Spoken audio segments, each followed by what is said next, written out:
AI actually doesn't change anything. Today, I had 4 meetings with 4 founders, all at very different stages of their business, from not even started through to exited, all completely different industries. And each conversation was fascinating on its own. At the end of the day, what makes a successful founder successful really has not changed that much with all of the new technology and trends that come and go. That consistent successful factor is the founders that win are the ones that have the vision of what they want to build, and they can actually go out there and execute it. And in the past, or even still today, what that meant was you had this idea, you put it down in a business plan or a pitch deck, you got together some co-founders that were willing to work for sweat equity, then you shopped the idea around to investors until you could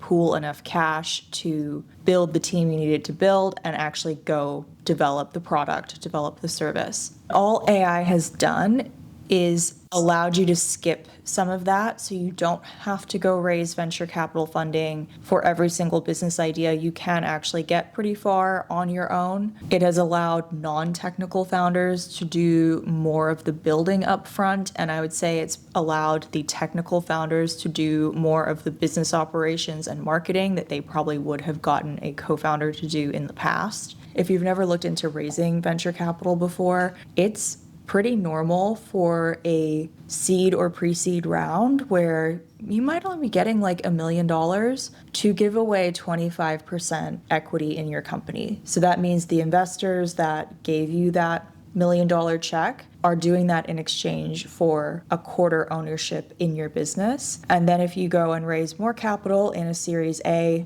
you might be giving away another 20 or 25%. It's also time consuming. If you know the right people, if you have the right connections, you can close $1 million round in a day, in literally 24 hours. But if you don't, and you spend 6 months pitching your little heart out, trying to get a term sheet signed or trying to get a safe signed, like in that time, you could have gone and vibe coded the heck out of a prototype and gotten way more feedback on the actual business and the product than what you're going to get from a room of investors. For some businesses, that's just what you have to do. You need that external funding to build them, especially anything with a hardware component. It's really hard to do that bootstrapped or just with grants and savings and like friends and family money. But now it's really less appealing than ever to go out and do that. The alternative options have always existed. There's always been grants. There's always been government R&D contracts. There's always been venture studios like the one we have at Dauntless, where you have these like alternative funding and partnership methods.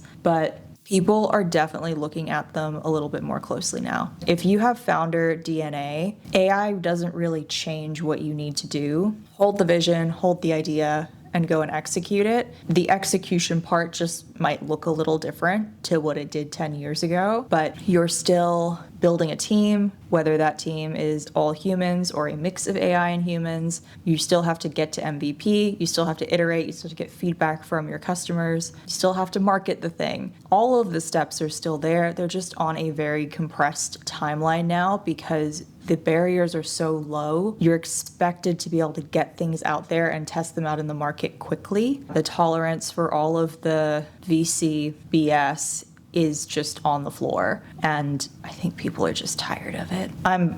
AI doesn't really change anything for founders. You're still doing the same things. You're just doing them faster.